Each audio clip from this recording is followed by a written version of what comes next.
Answer now! Answer now!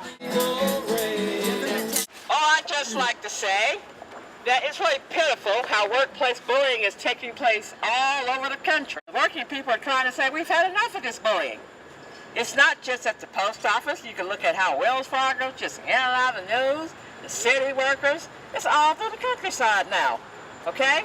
And one of the things they want to do is try to attack the stewards who are trying to speak up, who are trying to get the evidence, who are trying to defend workers. Enough is enough. Who would have ever imagined that a letter carrier would be delivering mail past 7 o'clock? A stupid boss. Okay? Who would have imagined that? The businesses are closed. People are home, had supper, about ready to go to bed. Hey, letter carriers might be out there delivering mails at midnight, 2:30 in the morning. Isn't that ridiculous? Yes. And the man might be afraid. These carriers might be afraid that they're going to lose their jobs. So they're out there working these ridiculous hours. And, you know, they terrify the residents. Residents, I hear some strange person on their porch fiddling with their mailboxes late at night, and you start terrorizing them. This is just ridiculous. When is it going to stop? What's wrong with postal management? Yeah, we need to fight back. Say enough of this. Workplace bullying, trying to attack the stewards, trying to suspend the stewards, trying to fire the students, trying to fire the stewards. And then have carriers out there skipping their lunch. You know, we don't even get paid for our lunchtime. That's time for ourselves, okay? We don't even get paid. But yet, carriers get afraid to even take their lunch break.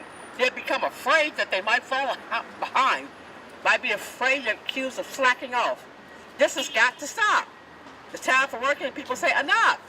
Does it have to be another terrible incident at the post office for people to catch on that, hey, this workplace bullying has got to stop? Bring all of our stewards back. Give all their back pay. Reinstate all of our stewards.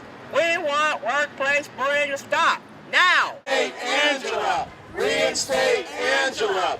I'm Alice Lindstrom from the American Postal Workers Union. Thank you for the invitation. Our unions are closer than ever.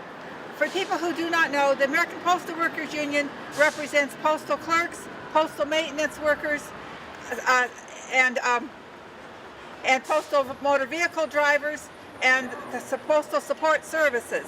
And we are part of a postal alliance with the Letter Carriers Union, and we are in support of them. In San Francisco, our clerks particularly have been experiencing an upsurge in workplace bullying lately also, and short staffing. If you go into some stations, you will find only one clerk behind the counter and a long line. And the clerk may not get a relief to take their lunch. So there's the same problem of people working without having their adequate lunches, without having their adequate breaks. And then the clerk is caught in the position of, how do you close down a window when there's a long line of people? And you don't want to do it because you want to serve the people. Because the thing about being a window clerk that I felt, it was the one place where the government was actually doing something for the people that they wanted rather than to them. And it's very hard to go back on that to protect your own rights. And when you're a shop steward like I was, I'm retired now, it's doubly hard because you don't get the time to go do your stewardly duties to protect the people, because they might not have a steward at another station and you got to go protect them there. But if you leave the station where you're at, there won't be enough work people to do the job. So this has been a continual thing, but it cycles up and it gets worse at times, and it's been getting worse lately.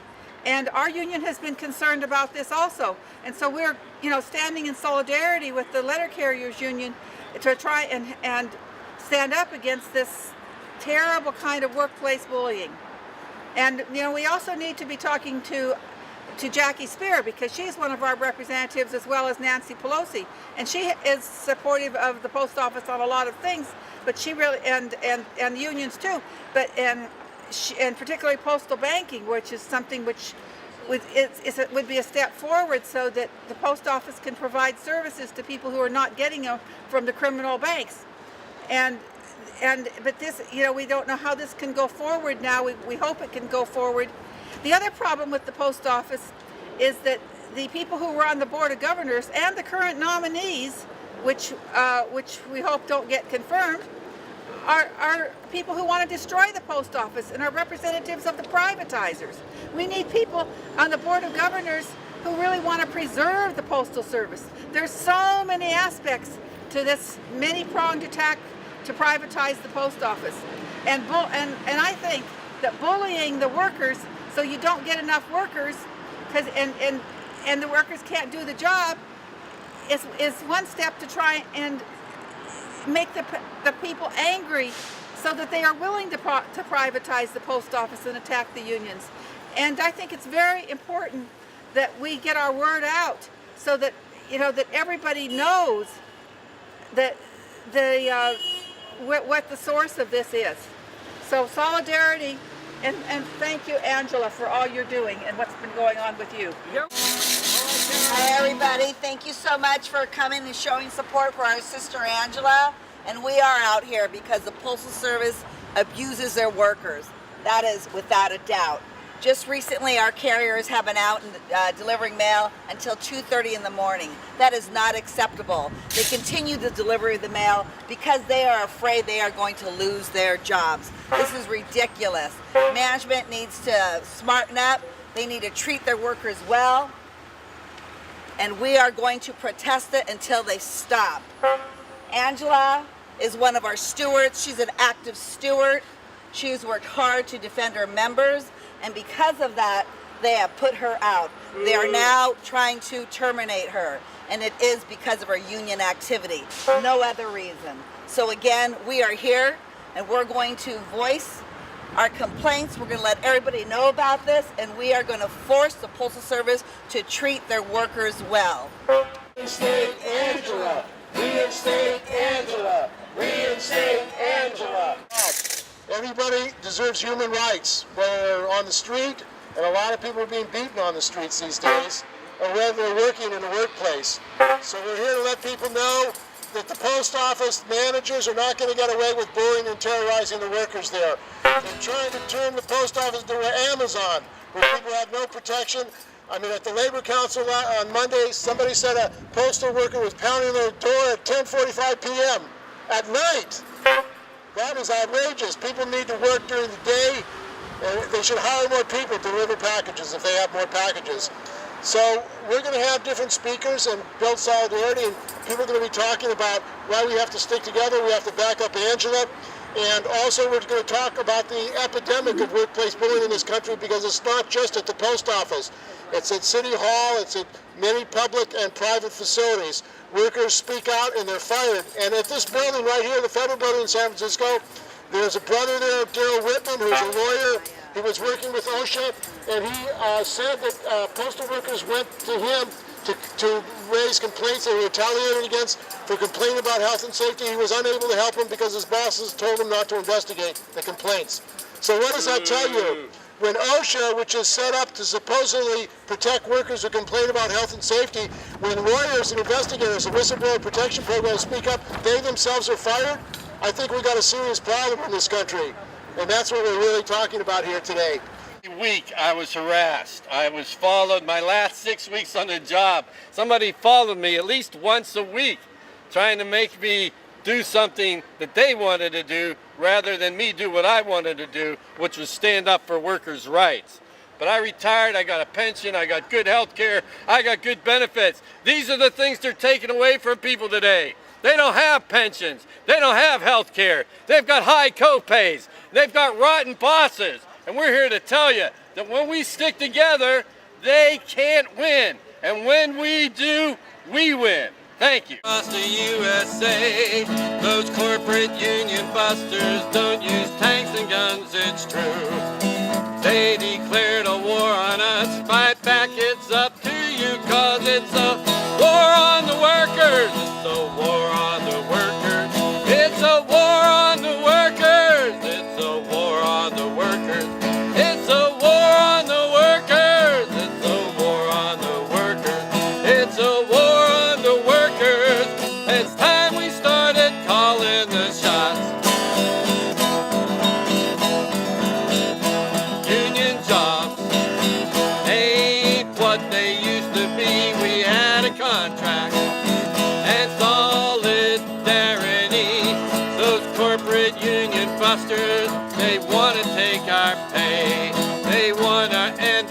benefits and our unions by the way, 'cause it's a war on the workers, it's a war on the workers, it's a war on the workers, it's a war on the workers, it's a war on the workers, it's a war on the workers, it's a war on the workers, and time we started calling this shot.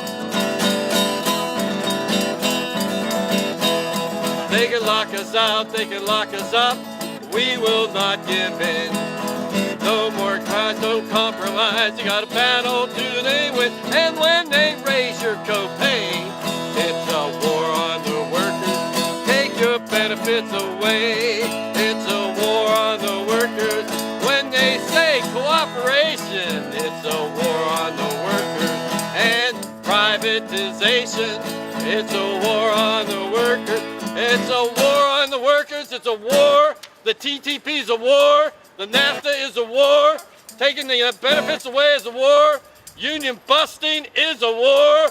And it's time we started calling the shots. You know, it was a time in the late 60s when the inflation was raging across the country, the Vietnam War inflation. Some of you may remember. And at that time, the postal job was a poverty level job. You couldn't live on your postal wage. A lot of people had to go on welfare, food stamps, get a second job in order to make it on a postal wage. But the postal workers were very angry about this, and they went on a wildcat strike that shut down the mail system across the country for a week and showed the power of the United Workers. It stopped the mail, stopped the movement of the mail all over the United States for 1 week. Now, as a result of that 1970 postal strike, we postal workers got a decent contract. As a result of that, we had an uncapped cost of living, and we had a no layoff clause.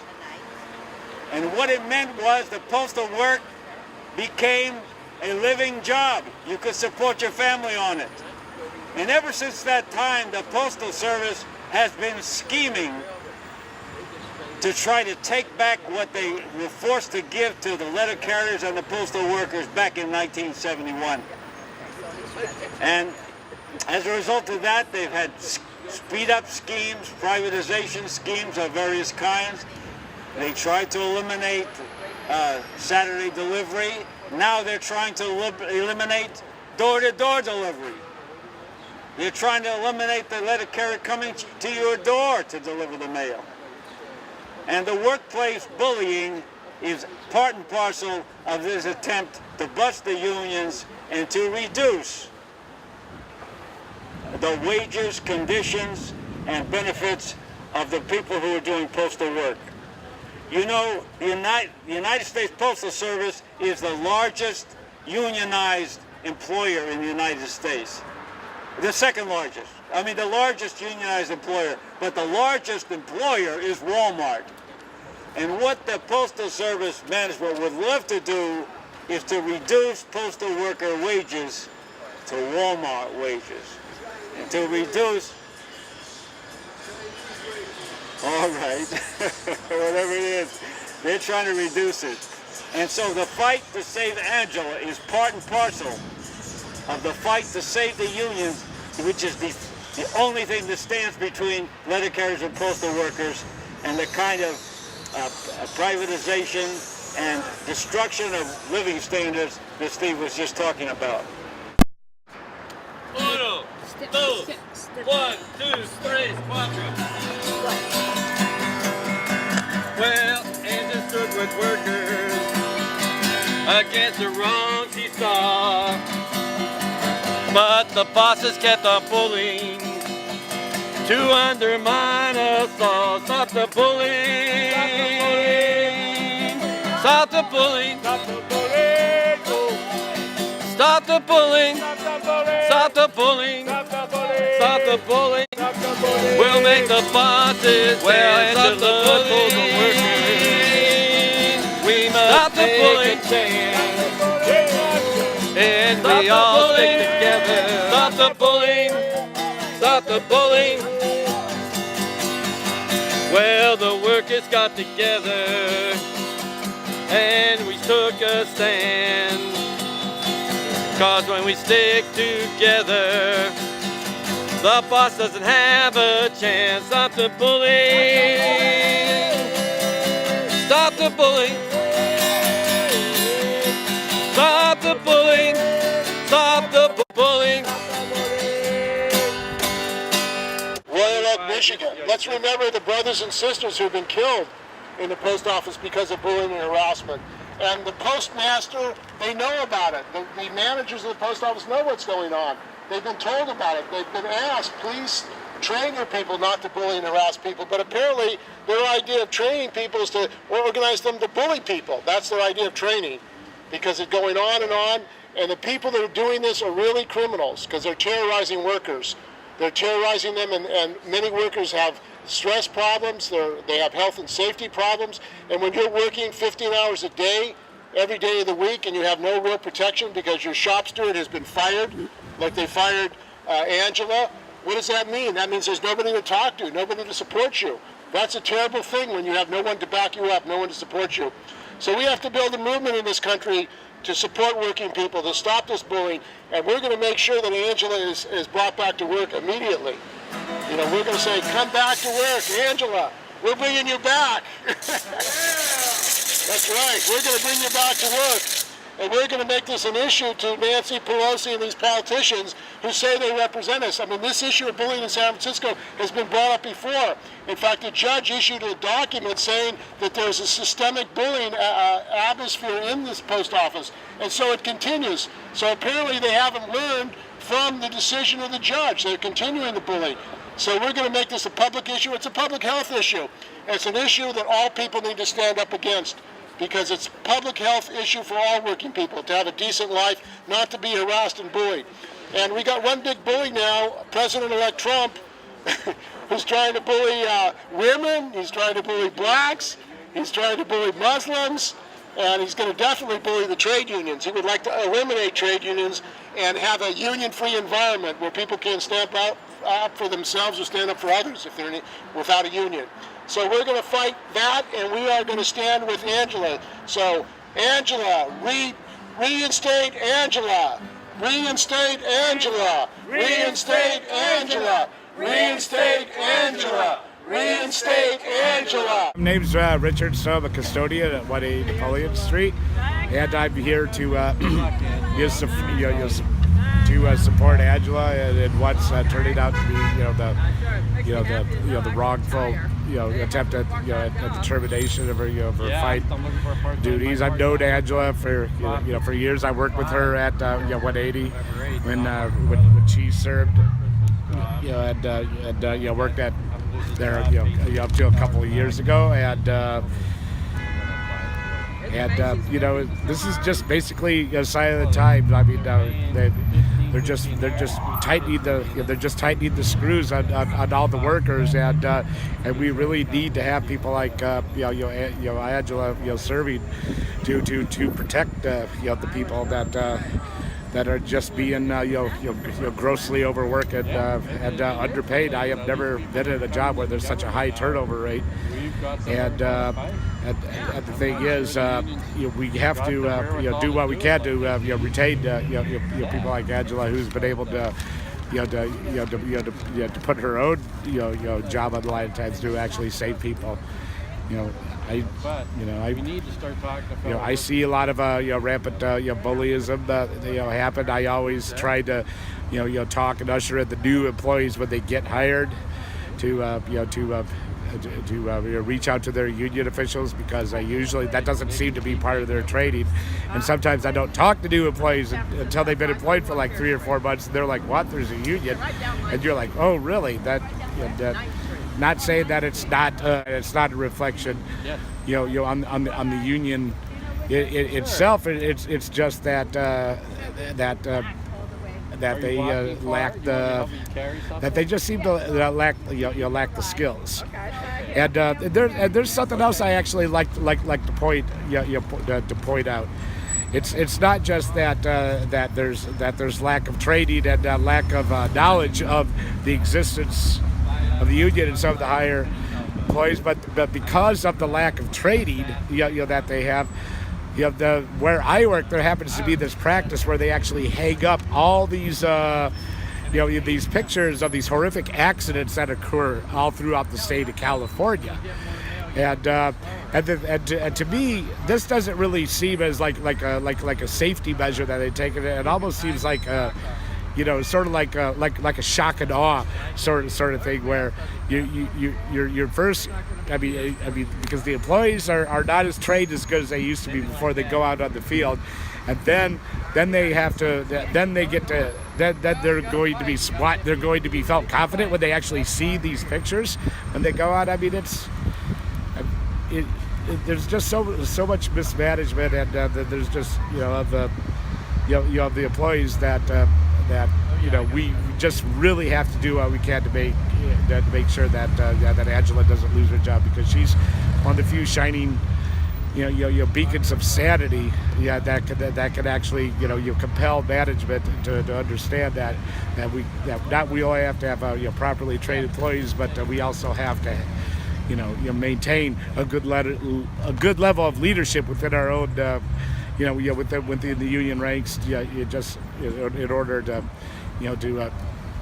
keep the checks and balances of the relationship between union and management alive, so we can actually have an actual safe job, because putting money, putting money and profit over people's safety is actually something that is either causing people to to quit, or do people get I've seen people get hurt on the job, and just a couple of weeks ago there was one guy, his name was Dwight Broadway, and he was a 26-year-old clerk who had been hassled a lot on the job, and granted, he was probably a little overweight, and he also had a couple other jobs and had acquired a high level of stress. And the night before the horrific election, he died of heart failure, and he was only 26 years old. And so I would like to end with that as a bit of respect for the passing of one of our beloved clerks, Dwight. He had been there for a couple of years, and had been constantly hassled by management, and whether it was a direct or even an indirect result, you probably still remains to be seen. But he was pretty stressed at the time, so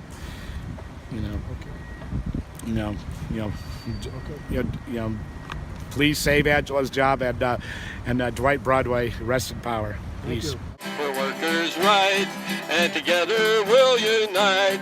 Like Mother Jones, we'll roll our bones to the front of every fight. Oh, you can't scare me, I'm sticking with the union. I'm sticking with the union. I'm sticking with the union.